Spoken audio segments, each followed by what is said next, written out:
میرے یہ جو دو چار بزرگ بیٹھے ہوئے ہیں انہیں یاد ہوگا ہمارے بچپن میں جب اذانوں میں مولا کا نام لیا جاتا تھا تو کہا جاتا تھا اشہد ان امیر المومنین وقاتل المشرکین وقائد الغر المحجلین 10-15 مولا کے القاب کہہ کے کہتے تھے علی ولی اللہ. آپ نے کم کر کے ولی اللہ تک آ گئے جی. اب صرف اتنا کہہ دیا جاتا ہے اشہد ان امیر المومنین علی ولی اللہ، اشہد ان علی ولی اللہ، بس اتنا کہہ کے رک جاتے ہیں. ہمارے بچپن میں مجھے یاد ہے 7-8 جملے بولے جاتے تھے. یہ جو آپ پیچھے آئے نا تو یہ آپ کو اور پیچھے لانا چاہتے ہیں. اب میں گزارش کروں گا اپنی قوم سے کہ وہ سارے جملے دوبارہ دہراؤ.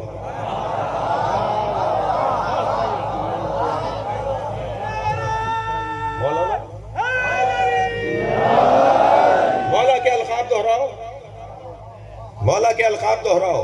آپ کا کام ہی نہیں ہے وہ علمی بحثوں میں پڑھنا.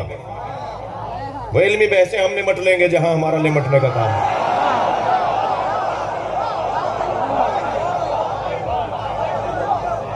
اور عجیب داستان ہے کہ یہ ٹھنڈے کمروں میں بیٹھ کے کہہ رہے ہیں ہم علی ولی اللہ بند کروائیں گے، اور ہماری ہر مجلس میں 4 آدمی شیعہ ہو رہے ہیں. اللہ کے کام اللہ کے ہیں بھائی. تم نے بڑے غلط جگہ پر قدم رکھا ہے. یہاں تمہارے بڑوں کی گاڑی نہیں چلی تو تمہارا نام کیا چلے گا؟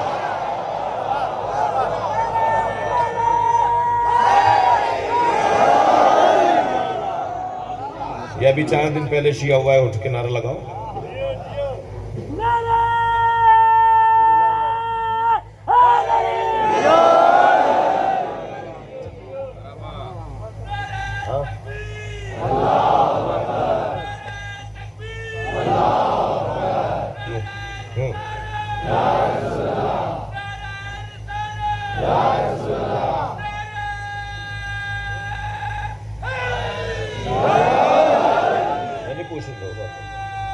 ایسے ہی مجھے بتاؤ، ٹائم نہیں ہے،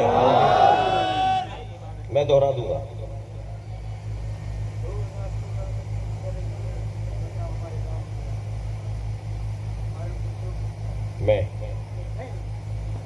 آپ آئے تھے، میں آیا تھا. اچھا ٹھیک ہے. پھر سوال تو نہیں ہے تو آپ جواب بتا رہے ہیں. سوال کیا ہے؟ ان کا مسئلہ ہے، ذاتی مسئلہ ہے کوئی، تو ان سے علیحدہ ملیے بھائی. پرویز بھائی ایک صلوات پڑھیں ذرا محمد والے.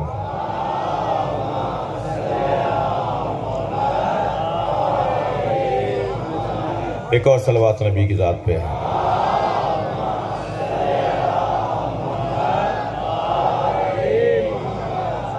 توجہ ہے بات کی.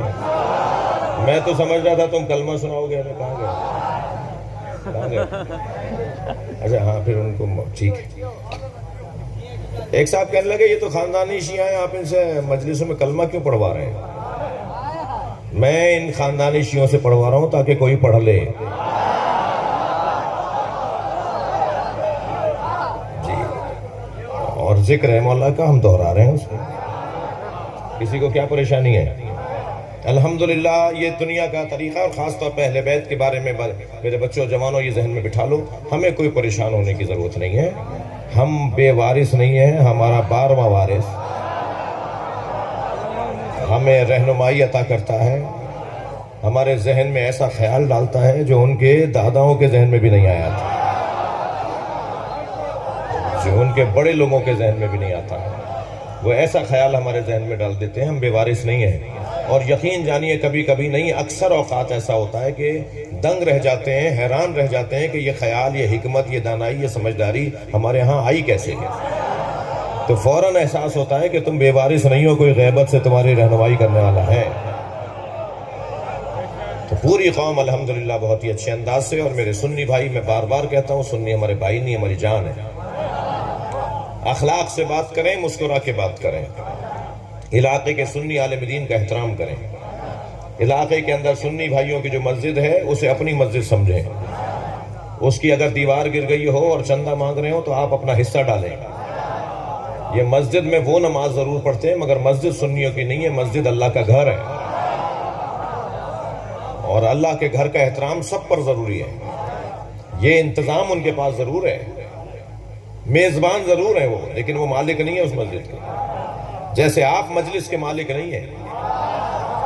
شیعہ امام حسین کی عزاداری کے مالک نہیں ہیں، شیعہ حسین کی عزاداری کے نوکر ہیں، اور نوکروں کو اپنی اوقات میں رہنا چاہیے، مالک کے مہمانوں کا خیال کرنا چاہیے۔ ہمیں الحمدللہ اس زاویہ نگاہ سے قافلے کو آگے لے کے چلنا ہے، اور بہت اچھا ہم آئے ہیں اور اس سے اچھا جائیں گے۔ کوئی تناؤ کوئی پریشانی نہیں ہے۔ یہ وطن ایک سنی نے سوچا تھا، ایک شیعہ نے بنایا تھا، علامہ اقبال نے سوچا تھا، قائد اعظم نے بنایا تھا۔ ہمیں جناح کا پاکستان چاہیے، اور جناح کا پاکستان ہے۔ ہر اعتبار سے قانون قاعدے کے اندر ہمارے حقوق محفوظ ہیں، اور ہم ایک انچ بھی اپنے حق سے پیچھے نہیں آئیں گے، ایک انچ بھی اپنے حق سے پیچھے نہیں آئیں گے۔ اسی انداز سے آگے بڑھیں گے جو انداز ہمیں حق فراہم کرتا ہے، جو حق ہمارا اور جو ہمارا حق ہمیں ملتا ہے اسی انداز سے آگے بڑھیں گے، لیکن انتہائی حکمت و دانائی، لوگوں کے ساتھ محبتوں کے رویے اور اخلاقیات کے ساتھ آگے بڑھنا ہے۔ میں یہ بچوں سے کہتا ہوں، شیعہ بچوں سے کہتا ہوں کہ آپ کے علاقے میں اگر سنی عالم کوئی رہتا ہے تو آگے بڑھ کر اسے سلام کیا کرو اور بتایا کرو میں شیعہ ہوں۔ آپ کے علاقے میں اگر سنی بھائیوں کا کوئی مدرسہ ہے اور اس میں کوئی بجلی پانی کا کوئی ایشو مسئلہ ہے تو اس میں ان کے ساتھ تعاون کیا کریں۔ جی، اخلاقیات، تعاون، انسانی تقاضوں کو مکمل رکھا جائے، کسی طور پر بھی کسی سے نفرت نہ کی جائے۔ نفرت کرنے، ہمیں نفرت کے لیے پیدا ہی نہیں کیا ہے۔ ہم اہل بیت کے چاہنے والے ہیں جنہوں نے قاتل کو بھی شربت پلایا ہے،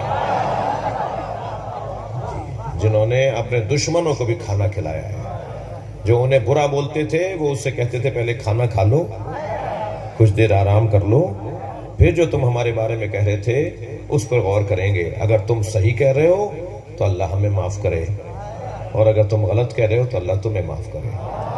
یہ امام حسن کا جملہ ہے ایک شام سے آنے والے کے لیے۔ جو مدینے میں داخل ہوا تو اس نے دیکھا کہ امام حسن چند چاہنے والوں کے ساتھ ایک حلقے میں، ایک جھرمٹ میں جا رہے ہیں، تو کہنے لگا یہ کون ہے جس کا اتنا احترام کیا جا رہا ہے؟ تو بتایا نبی کا بڑا نواسا ہے، یہ حسن مجتبیٰ ہے۔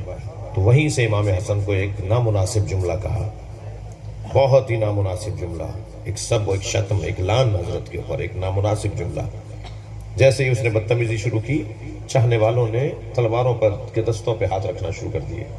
امام نے سب سے کہا کہ خاموش رہو، اسے بولنے دو، اور امام اس کی طرف جا کہیں اور رہے تھے، اس کی طرف بڑھنے لگے۔ جب بالکل قریب آ گئے اور اس کی بدتمیزی بڑھنے لگی تو امام خاموشی سے سننے لگے۔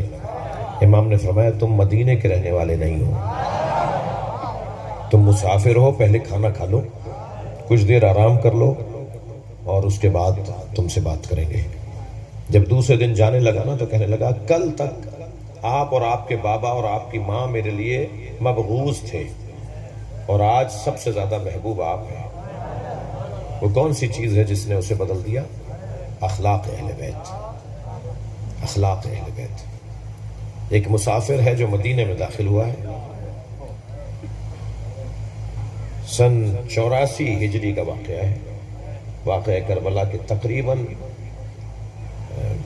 35-30 سال کے بعد، 25-27 سال بعد وہ مدینے میں داخل ہوا۔ کہنے لگا مجھے کسی کریم کا گھر بتاؤ جہاں مجھے کھانا مل جائے۔ سب نے امام سجاد کا دروازہ بتایا، ایسے جاؤ ایسے جاؤ، ایک دروازہ کھلا ہوا ہوگا، اس میں لوگ اندر جا رہے ہوں گے، باہر آ رہے ہوں گے، اندر ایک بہت بڑا دسترخوان بچھا ہوا ہے، شہر کے سارے غریب وہاں کھانا کھانے جا رہے ہیں، شہر میں آنے والے مسافر وہاں کھانا کھاتے ہیں جا کر۔ ہمارے شہر میں کریم ابن کریم زین العابدین ہے۔ اس نے کہا کسی اور کا گھر بتاؤ، کہا نہیں اور کوئی گھر نہیں ہے۔ جب 2-4-5 لوگوں نے سب نے ایک ہی بات کی تو اس نے نقاب لگا لیا، اپنے نقاب چہرے پہ لگا کر امام کے گھر میں آ گیا جہاں دسترخوان بچھا ہوا تھا۔ لوگ کھانا کھا رہے تھے، یہ بھی بیٹھ گیا۔ کچھ دیر میں امام وہاں آئے، اسے دیکھ کے کہا تم مسافر ہو؟ کہنے لگا ہاں مسافر ہوں۔ حضرت نے فرمایا کھانے کے بعد آرام کر لو، کہاں جانا چاہتے ہو؟ اس نے جو منزل بتائی وہ بہت دور تھی۔ حضرت نے فرمایا تمہارے پاس سواری کہاں ہے؟ کہا میں قافلے میں آیا ہوں کل کوئی اور قافلہ وہاں جا رہا ہوگا، اس میں شامل ہو جاؤں گا، وہ مجھے وہاں پہنچا دے گا۔ امام نے فرمایا آج آرام کرو۔ دوسرے دن جب اس کے جانے کا وقت ہوا تو اپنے غلام کو بلا کے کہا کہ ہمارے گھوڑوں میں سے ایک تازہ گھوڑا، ایک صحت مند گھوڑا، فلاں گھوڑا اسے لا کے دے دو۔ اس کی لگام پکڑ کر حضرت نے اس کے ہاتھ میں دی اور فرمایا تم اس پہ بیٹھ کے اپنا سفر آگے بڑھاؤ، تم مسافر ہو، ہمارے مہمان ہو۔ تو کہنے لگا آپ نے مجھے پہچانا نہیں۔ جیسے ہی اس نے کہا نا آپ نے مجھے پہچانا نہیں، امام کی آنکھوں سے آنسو ٹپکنے لگے اور روتے ہوئے فرمایا میں اپنے بھائی علی اکبر کے قاتل کو کیسے بلا دوں؟ اے حسین ابن نمیر، اے حسین ابن نمیر، تم نے میرے بھائی کے سینے میں برچھی ماری تھی، میں جانتا ہوں تم کون ہو، مگر آج تم ہمارے مہمان ہو۔ اللہ اکبر، سوچتے ہیں تو رونگٹے کھڑے ہو جاتے ہیں۔ کتنے بڑے لوگوں کے ماننے والے ہیں، کتنے عظیم لوگوں کے ہم مرید ہیں، اور ان سے محبت ہی ہے جو ہمیں زندہ رکھے ہوئے ہیں، ورنہ شاید ہماری جگہ کوئی ہوتا نا تو ہماری قوم کہیں میوزیم میں بھی نہ ملتی، گم ہو گئے ہوتے تاریخ کے اندر، مگر ہم جڑے ہوئے مظلوموں کے ساتھ۔ 4 دن پہلے جو 2 جوان شیعہ ہوئے، اس نے ایک بڑا اچھا جملہ کہا، ہو سکتا ہے وہ مجلس میں ہو۔ اس نے کہا میں شیعہ اس لیے ہو رہا ہوں۔ میں نے کہا ہماری وجہ سے شیعہ نہیں ہونا، ہم شیعوں کا حال اچھا نہیں ہے، ہماری وجہ سے شیعہ نہیں ہو۔ تم کیوں شیعہ ہو رہا ہو؟ تو کہنے لگا میں اس لیے شیعہ ہو رہا ہوں کہ ایک تو مودت اہل بیت واجب ہے اور ایک صبر اہل بیت۔ اہل بیت کے صبر نے لوگوں کو اہل بیت کی طرف متوجہ کیا ہے۔ ایسا ایسا مرحلہ معرکہ دیکھا ہے عزادارو۔ ایک راوی یہ کہتا ہے کہ میں شام میں ایک مسافر خانے میں ٹھہرا ہوا تھا، بصرے کا رہنے والا تھا، کسی ذاتی غرض سے شام آیا تھا۔ کہتا ہے میں اپنے سرائے میں مسافر خانے میں سو رہا تھا کہ شادیانے بجنے کی آوازیں آئیں، ڈھول تاشے بجنے کی آوازیں آئیں، رقص و طرب کی آوازیں میں نے محسوس کی۔ میری آنکھ کھل گئی تو میں نے برابر میں ٹھہرے ہوئے مسافر سے پوچھا کہ آج مسلمانوں کی کوئی عید تو نہیں ہے؟ یہ مسلمان اتنا جشن کیوں منا رہے ہیں؟ تو اس نے کہا کربلا میں ایک باغی کو مارا ہے، اجرکم اللہ، اجرکم اللہ۔ اس باغی کا کٹا ہوا سر لے کر آئے ہیں، اس کے بچوں کو اسیر بنا کر لائے ہیں، اس کے جوان بیٹے کو اسیر بنا کر لائے ہیں، اور جنگ جیتنے پر جشن منایا جا رہا ہے۔ یہ کہتا ہے ابن ربی، ظاہراً اس کا نام ہے ابن ربی، کہتا ہے کہ مجھے سمجھ میں نہیں آیا یہ کیسا معرکہ ہوا ہے۔ کہتا ہے میں مسافر خانے سے نکلا، بازار میں آیا تو میں نے عجیب منظر دیکھا، کچھ کٹے ہوئے سر ہیں جو نیزوں کی انیوں پہ اٹھائے ہوئے ہیں، اور ہر چہرہ بتا رہا ہے کہ یہ کوئی اللہ کا ولی ہے۔ چہروں کا روب اور جلال ایسا ہے کہ آنکھیں ٹھہرتی نہیں ہیں اس چہرے پر۔ اور پھر میں نے متوجہ ہوا کہ کچھ بیویاں ہیں جن کو رسیوں میں باندھا ہوا ہے، مگر ان کا وجود تقوی و پرہیزگاری کی ایک استعارہ اور علامت ہے۔ اسی اثنا میں میری نگاہ گئی کہ آگے آگے ایک بیمار چل رہا ہے جس کے ہاتھوں میں ہتھکڑیاں، پیروں میں بیڑیاں ہیں۔ کہتا ہے میں ان کے قریب چلا گیا، میں نے کہا تم نے کربلا میں کیا کیا تھا جو تمہارے بڑوں کو کربلا میں مار دیا اور تمہیں اسیر بنا لیا؟ تو کہتا ہے کہ ان کی گردن جھکی ہوئی تھی، ایک مرتبہ انہوں نے سر اٹھایا اور مجھے کہا ابن ربی تم بصرے کے رہنے والے ہو، تم شام کے رہنے والے تو نہیں ہو؟ کہتا ہے میرے ہاتھ پیر کانپنے لگے، یہ کون ہے جو مجھے پہچانتا ہے؟ میرا نام بھی بتا رہا ہے، میرا علاقہ قبیلہ بھی بتا رہا ہے۔ میں نے کہا آپ کون ہیں؟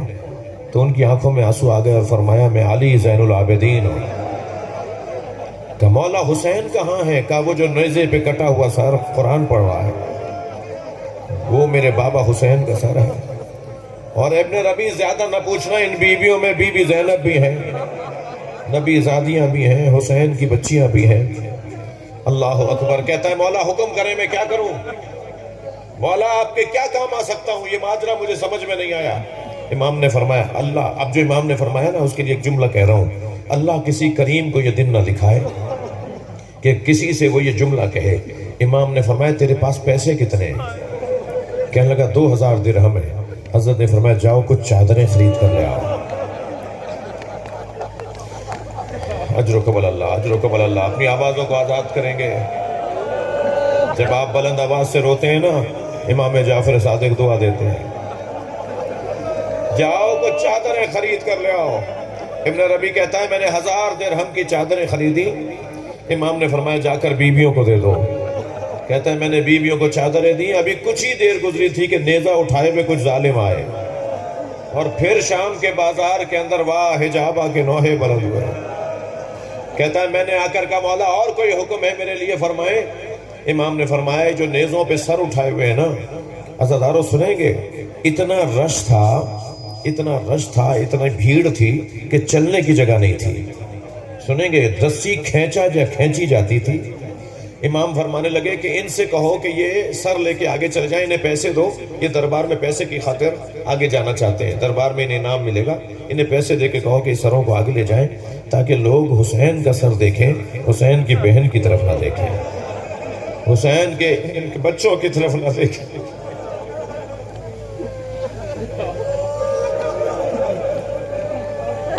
غیرت مند لوگ بیٹھے ہیں نا، ہماری بچی کی طرف اگر کوئی دیکھ لے تو ہم سے 2 دن تک کھانا نہیں کھایا جاتا۔ سلام ہو امام سجاد پر۔ جناب سکینہ لپٹ گئی تھی آ کر کے، بھیا یہ تو سنا تھا کہ ہمیں اسیر بنایا جائے گا، ہم نے یہ نہیں سنا تھا کہ ہمیں کنیزی میں بھی مانگا جائے۔ اجرکم اللہ، اجرکم اللہ، اجرکم اللہ۔ امام نے فرمایا انہیں پیسے دو، یہ سروں کو آگے لے کے چلے جائیں تاکہ لوگ سروں کا تماشا دیکھنے کے لیے آگے چلے جائیں اور بیویوں سے دور ہو جائیں۔